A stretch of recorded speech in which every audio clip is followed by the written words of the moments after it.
আসসালামু আলাইকুম ওয়া রাহমাতুল্লাহি ওয়া বারাকাতুহু। ইন্নাল হামদুলিল্লাহ ওয়াসসালাতু ওয়াসসালামু আলা রাসূলিল্লাহি আম্মা বা'দ। প্রিয় দর্শক, মাহে রমজানের এই বরকতময় সময়ে আপনাদেরকে অনেক অনেক মোবারকবাদ জানিয়ে শুরু করছি যুগান্তর আয়োজিত ফ্রেশ ড্রিঙ্কিং ওয়াটার নিবেদিত রমজানের আলো। আল্লাহ রাব্বুল আলামিনের মেহেরবানি যে তিনি আমাদেরকে মাহে রমাদানের মতন একটি মহিমান্বিত মাস দান করেছেন এবং সওম পালন করতে যেয়ে আমাদের অনেক বিধিবিধান আছে। আমরা যদি পরিপূর্ণ হক আদায় করে সায়েম হতে পারি, রোজাদার হতে পারি, ইনশাআল্লাহ তাআলা আমরা অনেক পুরস্কারে ভূষিত হব। রব্বুল আলামিনের পক্ষ থেকে অনেক ধরনের রিওয়ার্ড পাবো ইনশাআল্লাহ তাআলা, এবং সেই সাথে আমাদের জীবনটাও উন্নত হবে। রমজান কেবল ইবাদতের বিষয় না, এটাই না যে আমি না খেয়ে থাকবো, কারণ পুরো রমজান মাস জুড়ে এত কিছু রব্বুল আলামিন আমাদেরকে দিয়েছেন যার মাধ্যমে আমরা অনেক বিষয়ে প্রশিক্ষণ লাভ করতে পারি, আমাদের জীবনের উন্নতি সাধন করতে পারি। আল্লাহ তাআলা আমাদের প্রত্যেককে মাহে রমাদানের একেবারে গভীরে প্রবেশ করে আমরা যেন নির্যাসটুকু নিতে পারি, সে তৌফিক তিনি আমাদেরকে দান করুন, আমিন। আমি গতকালকে আপনাদেরকে বলেছিলাম, যারা আমাদের নিয়মিত দর্শক আছেন, যে আজকে আমরা সাহারি এবং ইফতার নিয়ে কিছু কথা বলবো, যে রাসূল সাল্লাল্লাহু আলাইহি ওয়াসাল্লামের সাহারি এবং ইফতার কেমন ছিল, আমাদের কী করা উচিত। প্রথম কথা হলো যে আমাদের একটা বিষয়ে এই ব্যাপারে চিন্তা করতে হবে, রমাদান কিন্তু ভোগের মাস নয়, রমাদান ত্যাগের মাস। সুতরাং আমরা বর্তমানে দেখছি যে রমজানকে কেন্দ্র করে কত পদের ইফতারি আপনি তৈরি করবেন, কত ধরনের ইউটিউবের মধ্যে কত লক্ষ লক্ষ ভিডিও এসছে, ইফতারিতে কী খাবেন, সাহারিতে কী খাবেন, কিভাবে রান্না করবেন, ইত্যাদি ইত্যাদি। দয়া করে এই মাসের জন্য উপেক্ষা করুন, বরং চেষ্টা করুন সময়টাকে কাজে লাগাবার। এটা আমি আবার নিজেকে যেমন নসিহা করছি, আপনাদেরকে বিনীত অনুরোধ জানাচ্ছি। কারণ রাসূল সাল্লাল্লাহু আলাইহি ওয়াসাল্লামের ইফতার আর সাহারির মেনু যদি আপনি দেখেন, তাহলে বুঝবেন যে ওনাদের সাহারি আর ইফতারটা কেমন ছিল।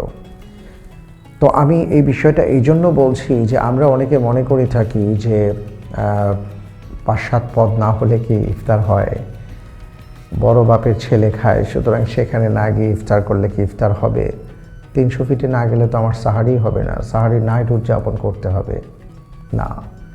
রমজানের জন্য আসেনি, রমজান ভোগের জন্য আসেনি, রমজান ত্যাগের জন্য আসছে। এবং আপনি যদি এমন কোনো কথা শুনে থাকেন যে রমজান মাসে আপনি যা খাবেন তার কোনো হিসাব নেই, তাহলে আপনি ভুল শুনেছেন, এই কথারও কোনো ভিত্তি নেই।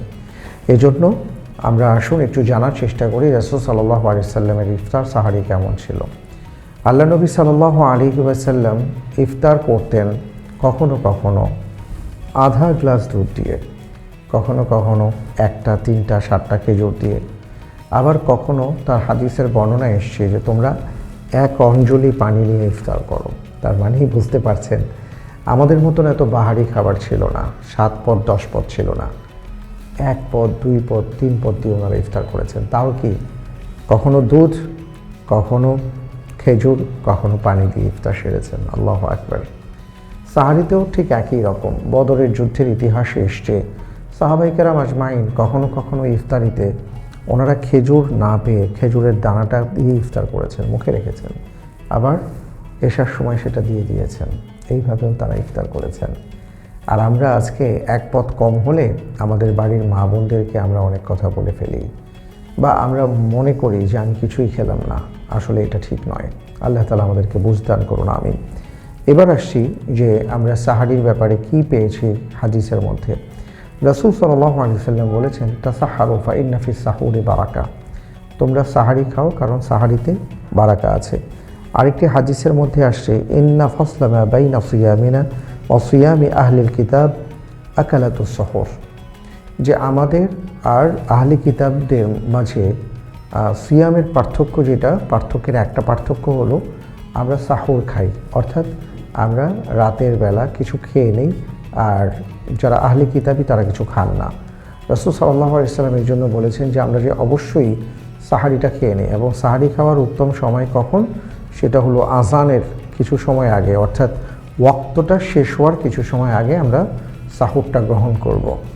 এবং রাসূল সাল্লাল্লাহু আলাইহি ওয়াসাল্লাম বলেছেন অবশ্যই এই সাহুরে বা সেহরিতে বারাকা আছে।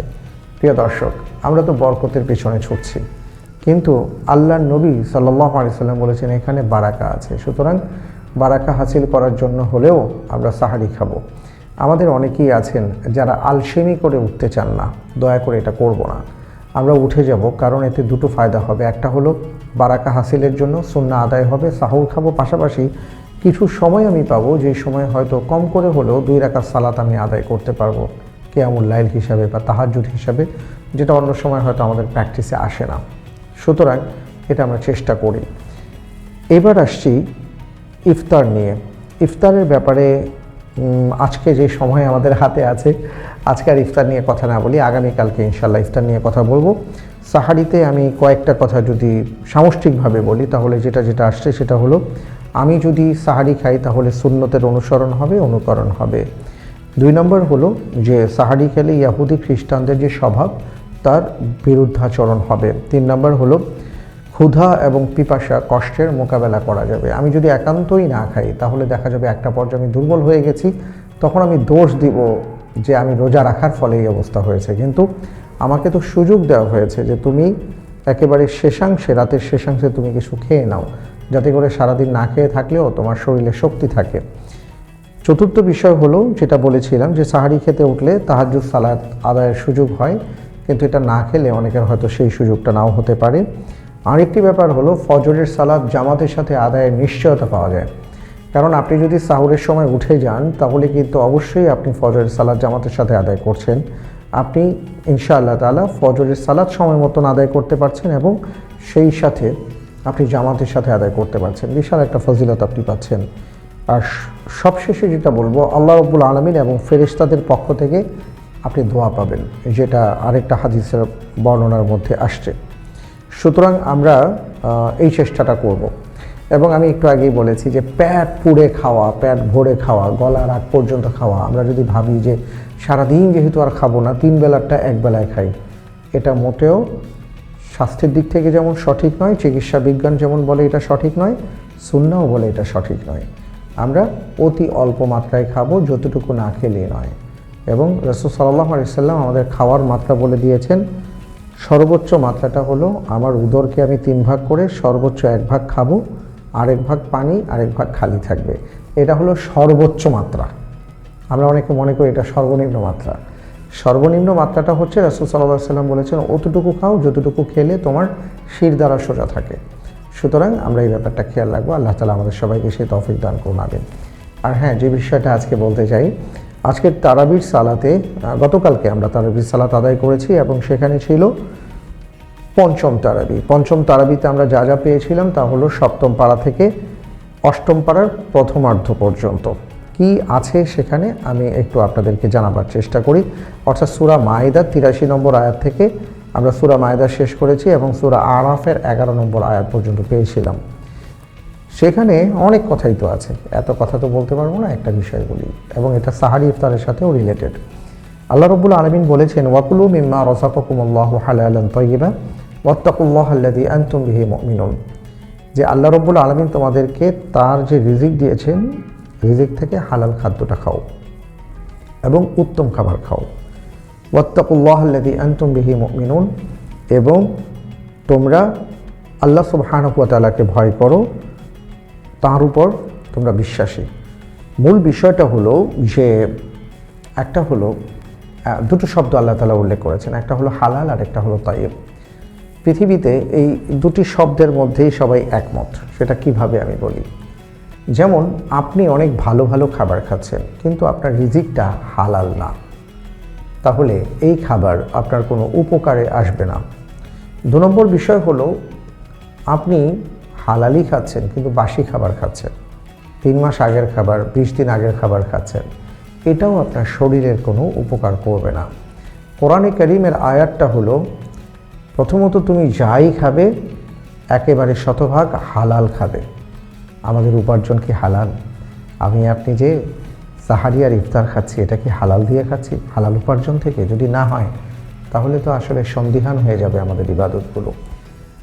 একজন আল্লাহর বান্দা, তিনি যখন পবিত্র কাবার গিলাফ ধরে বলছিলেন, আল্লাহ আমার এই দোয়া কবুল করেন, ওই দোয়া কবুল করেন, ওই দোয়া কবুল করেন, রাসূল সাল্লাল্লাহু আলাইহি সাল্লামের কাছে সাহাবায়ে কেরাম বললেন, ইয়া রাসূলুল্লাহ, এমনভাবে তিনি দোয়া করছেন, আল্লাহ তাআলা অবশ্যই তার দোয়া কবুল করবেন। এমতো অবস্থায় জিবরাইল আমিন এসে ওই ব্যক্তির ব্যাপারে বলে গেলেন, তখন নবীজি সাল্লাল্লাহু আলাইহি সাল্লাম বলেছেন, ওই ব্যক্তির দোয়া আল্লাহ তাআলা কিভাবে কবুল করবেন? যার রক্ত হারাম, যার গোশত হারাম, যার হাড্ডি হারাম, যার গায়ের পোশাকটা হারাম। বুঝতে পারছেন প্রিয় দর্শক? কাবা শরীফে যাব, দোয়া করব, দোয়া কবুল হবে না। আল্লাহর কাছে তাহাজ্জুদ পড়ে দোয়া করবেন, দোয়া কবুল হবে না। আপনি সিয়াম পালন করছেন, দোয়া কবুল হয়ে যাবে, আপনার সিয়াম পালনও আল্লাহ কবুল করবেন, তাও না।